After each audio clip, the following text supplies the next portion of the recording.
चलिए देखते हैं आज पुनः प्रश्न कौन कौन से हैं। भक्त रेखा चित्र में वर्णित पंचायतों के संबंध में निम्नलिखित कथनों पर विचार कीजिए। तो जो दूसरा कथन है, पंचायतें अयोग्य हैं, पंचायतें गूंगी और लाचार होती हैं, तो ये दोनों सही हैं। निबंध बाजार दर्शन में पैसे को पावर कहा गया है। बाजारूपन से क्या अभिप्राय है? बाजार से अनावश्यक वस्तुएं खरीद कर लाना, इसे बाजारूपन कहा गया है, क्योंकि ऐसे लोग बाजार के बाजारूपन को बढ़ाते हैं। पहलवान के गांव में बीमारी फैल गई थी, तो मलेरिया और हैजा नामक बीमारी फैली हुई थी। तो इस तरह से ये आपके पद्यखंड के कुछ मोस्ट प्रश्न हैं। इनको आपको क्या करना है, पढ़ना है, एक बार सुन जरूर लें इन प्रश्नों को, कौन कौन से प्रश्न हैं। इसमें आपको ज़्यादा समय भी नहीं लगने वाला है। अगले जो प्रश्न है, लुट्टन सिंह ने नामी पहलवान को हराया था।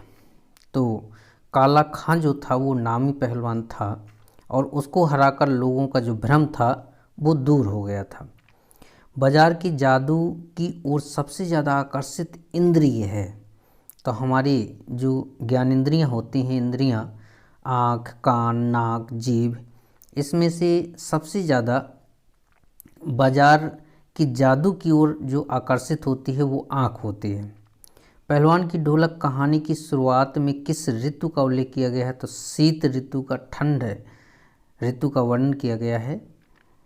इसके बाद हजारी प्रसाद द्विवेदी के अनुसार कवि वही है जो अनासक्त योगी रह सके, ये भी सही है। मस्त और बेपरवाह रह सके, ये दोनों सही है। पहला और दूसरा कथन सही है। शिरीष के फूल निबंध के आधार पर शिरीष के फूल और शिरीष के फल में क्या अंतर है? तो बहुत अंतर था, क्योंकि शिरीष का फूल संस्कृत साहित्य में बहुत कोमल माना गया है और शिरीष की जो फल हैं वो इतने मजबूत होते हैं कि नए फलों के आ जाने पर भी वो अपना स्थान नहीं छोड़ते हैं। बाबा साहेब भीमराव अंबेडकर के अनुसार भारतीय समाज में बेरोजगारी और भूखमरी का प्रमुख कारण था, तो वह जातिवाद था। जातिवाद के कारण समाज में बेरोजगारी और भूखमरी फैली हुई थी। इसके बाद अगले प्रश्न हैं, उन्हें देखते हैं क्या है। देखते हैं अगला प्रश्न, जातिवाद के संदर्भ में निम्नलिखित कथनों पर विचार कीजिए। तो जाति प्रथा पेशे का दोषपूर्ण पूर्व निर्धारण करती है, तो ये भी सही है। मनुष्य को जीवन भर के लिए एक पेशे में बांध देती है, ये भी सही है। तो जो जातिवाद है ये एक तो जन्म के पहले ही उसका पेशा निर्धारित कर देती है और जीवन भर उसी पेशे में वह उसे बांध देती है। दूसरा है, बाबा साहेब के अनुसार आदर्श समाज की स्थापना के लिए क्या जरूरी होता है? तो एक स्वतंत्रता, समानता, भाईचारा, ये सभी तत्व एक आदर्श समाज के लिए जरूरी होते हैं। हजारी प्रसाद द्विवेदी द्वारा वर्णित या रचित बाणभट्टी की आत्मकथा, जी विधा पूछी गई है, तो उपन्यास है। गांव की भाषा, संस्कृति और वहाँ के लोक जीवन को उजागर करने वाले साहित्यकार फणीश्वर नाथ रेणु मैला आंचल आंचलिक उपन्यासकार हैं। भीमराव अंबेडकर के अनुसार दासता का संबंध निम्नलिखित में से किससे नहीं है? समाज से है, धन से है, शिक्षा से है, कानून से नहीं है। सत्य सत्य देखते हैं, भक्तिन की सत्यनिष्ठा ने उसे सत्यवादी हरिश्चंद्र बना दिया था, नहीं। लक्ष्मण की माता का नाम अंजना था, नहीं। भारत सरकार द्वारा जैनेंद्र कुमार को पद्म भूषण से सम्मानित किया गया था, ये बात सत्य है। श्रृंखला की कड़ियाँ निबंध संग्रह में महादेवी ने स्त्री विमर्श को लेकर निबंध लिखे हैं, ये सही है। संस्मरण विधा में काल्पनिकता का अत्यधिक प्रभाव देखने को मिलता है, नहीं। आत्मकथा में मिलता है। जैनेंद्र कुमार ने अर्थशास्त्र को अनीति शास्त्र कहा है, ये बात सत्य है। लुट्टन का पालन पोषण उसकी सास ने किया था, ये भी सही है। अमलतास को औरंगवध भी कहा जाता है, ये भी सही है। इसके बाद आगे जो प्रश्न हैं उन्हें भी देख लेते हैं क्या हैं।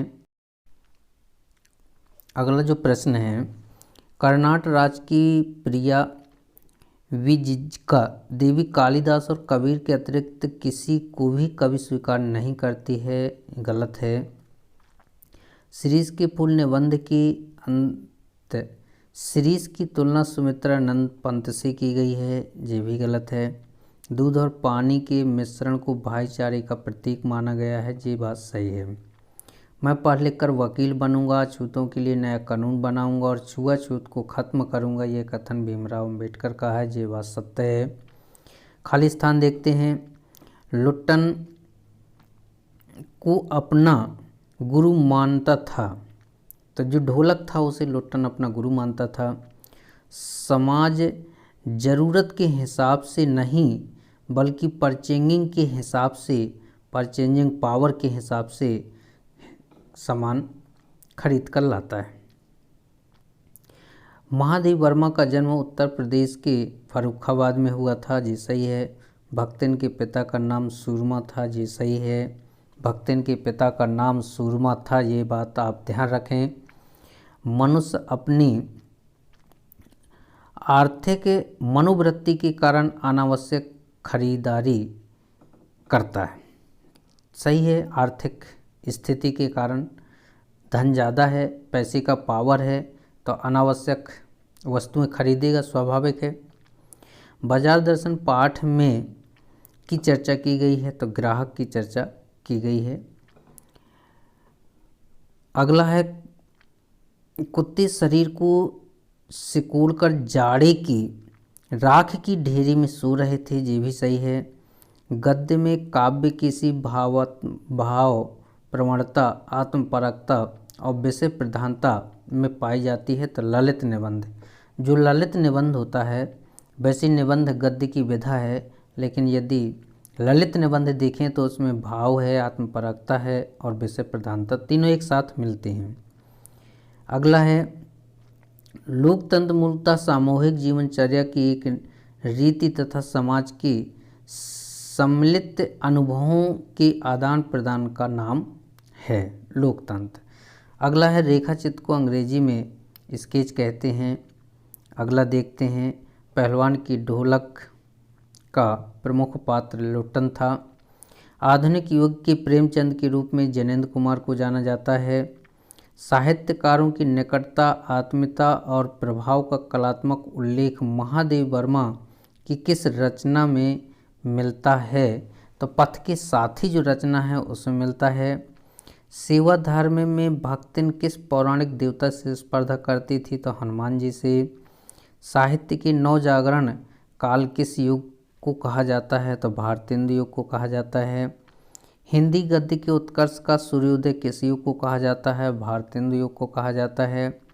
फिजूल सामान को फिजूल समझने वाले लोगों को क्या कहा जाता है, तो सैमी कहा जाता है। अगला जो प्रश्न है देखते हैं। शिरीष अपने लिए रस कहाँ से प्राप्त करता है, तो वायुमंडल से करता है। प्राचीन कर्नाट राज्य का आधुनिक नाम कर्नाटक था, ध्यान देना। हाय वह अवधूत आज कहाँ है, इस पंक्ति में अवधूत शब्द का प्रयोग गांधी जी के लिए किया गया था। श्यामानगर के दंगल में लुट्टन ने किसे हराया था, चांद सिंह को हराया था। विख्यात भाषण एनिहिलेशन ऑफ कास्ट 1936 को पुस्तिका के रूप में वितरित किया गया था। इस पुस्तिका के लेखक का नाम तो अंबेडकर जी हैं। अंबेडकर, भीमराव अंबेडकर के द्वारा लिखा गया है वो पाठ। अगला देखते हैं मैचिंग है। भक्तिन जो है स्मृति की रेखाओं में संकलित है। बाजार दर्शन जैनेन्द्र कुमार का है। पहलवान की ढोलक कहानी है। शिरीष के फूल हजारी प्रसाद द्विवेदी का है। मैला आंचल आंचलिक उपन्यास है, फणीश्वरनाथ रेणु का।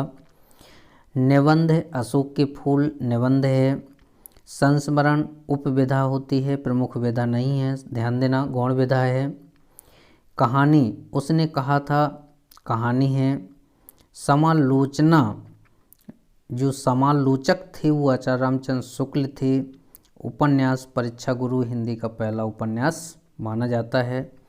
तो समालोचना आया है, समालोचक भी हो सकता है, क्योंकि समालोचनाकार या समालोचक आचार्य रामचंद्र शुक्ल को कहा गया है, ध्यान देना। परीक्षा गुरु हिंदी का पहला उपन्यास है, तो हिंदी का पहला उपन्यास भी पूछा जा सकता है कौन सा है, तो इसको भी आपको ध्यान रखना है। और उसने कहा था कहानी है चंद्रधर शर्मा गुलेरी की। और अशोक के फूल हजारी प्रसाद द्विवेदी के द्वारा लिखा गया निबंध है। संस्मरण गद्य की गौण विधा है, इसलिए इसको उपविधा भी कहा गया है। अगला प्रश्न देखते हैं कौन कौन से हैं। चलिए, कवि वचन सुधा। कवि वचन सुधा जो ये पत्रिका है भारतेंदु हरिश्चंद्र की है। हिंदी प्रदीप बालकृष्ण भट्ट है। आनंद कादम्बनी बद्री नारायण चौधरी के द्वारा। ब्राह्मण जो पत्रिका है प्रताप नारायण मिश्र की है। और सरस्वती पत्रिका महावीर प्रसाद द्विवेदी की है। तो एक तरफ ये पत्रिकाओं के नाम लिखे हैं, किसने कौन सी पत्रिका का संपादन किया था, तो ये सरस्वती पत्रिका ज़्यादा मोस्ट है, आप लोग ध्यान रखें इसको। द्विवेदी युग में महावीर प्रसाद द्विवेदी ने 1903 ईस्वी में किया था और ये वैसे 1900 में प्रकाशित हुई थी। मुंशी प्रेमचंद कथा सम्राट के नाम से जाने जाते हैं। जयशंकर प्रसाद को नाटक सम्राट के नाम से जाना जाता है। आचार्य रामचंद्र शुक्ल को निबंध सम्राट के रूप में जाना जाता है। महादेवी वर्मा वेदना और करुणा की कवित्री के रूप में जानी जाती हैं। और राहुल सांकृत्यायन को यात्रा वृत्तांत के रूप में जाना जाता है, या यात्रा वृत्तांतकार के रूप में जाना जाता है। कलम का सिपाही प्रेमचंद के ऊपर लिखी गई है। एक घूंट हिंदी की पहली एकांकी है। इंदुमती हिंदी की पहली कहानी है। आधुनिक युग की मीरा महादेवी वर्मा को कहा जाता है। और व्यंग्यकार हरिशंकर परसाई हैं, हिंदी के प्रसिद्ध व्यंग्यकार हरिशंकर परसाई हैं। तो ये आप लोग एक बार अच्छे से मिला लें। कलम का जो सिपाही है रचना अमृत राय के द्वारा लिखी गई है। जीवनी है प्रेमचंद के ऊपर लिखी गई है। एक घूंट हिंदी का पहला एकांकी। इंदुमती केशरीलाल गोस्वामी के द्वारा लिखी गई हिंदी की पहली कहानी। आधुनिक युग की मीरा महादेवी वर्मा और व्यंग्यकार हरिशंकर परसाई। और ऊपर जो मैचिंग लिखी हुई हैं, करुणा और वेदना की कवित्री महादेवी वर्मा को कहा जाता है। ये मोस्ट प्रश्न है, पूछा जाता है। और यदि मेरा ये वीडियो आपको अच्छा लगे दोस्तों तो शेयर कर दें, लाइक कर दें और सब्सक्राइब ज़रूर कर लें।